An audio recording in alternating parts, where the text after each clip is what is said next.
Art and fashion comes together in the Mano-mano art exhibit last February 23 until March 3, 2019.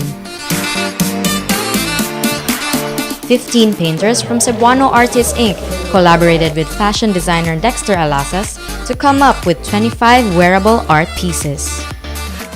Mano-mano because it's done by hand, it's hand-woven, and it's also hand-painted by our artists. So that's why Mano-mano stands for two meanings, the hand-woven and hand-painted.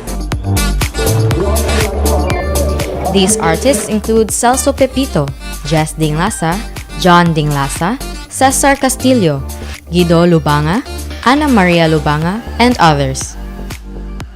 So I am trying to create fashion out of the fabric as opposed to like people thinking that it's just a piece of fabric for mantel or curtains or stuff like that. So elevating it into fashion is my advocacy.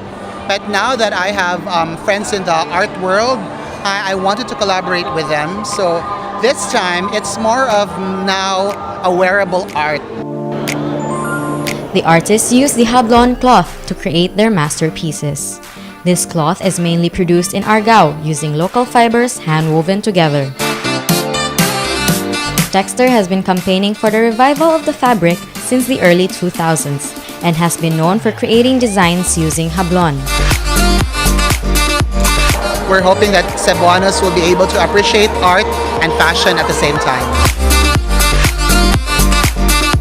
The Mano-mano exhibit goes to show that Cebuano creativity in both art and fashion is boundless. For MyTV Cebu, this has been Ryan Guzman.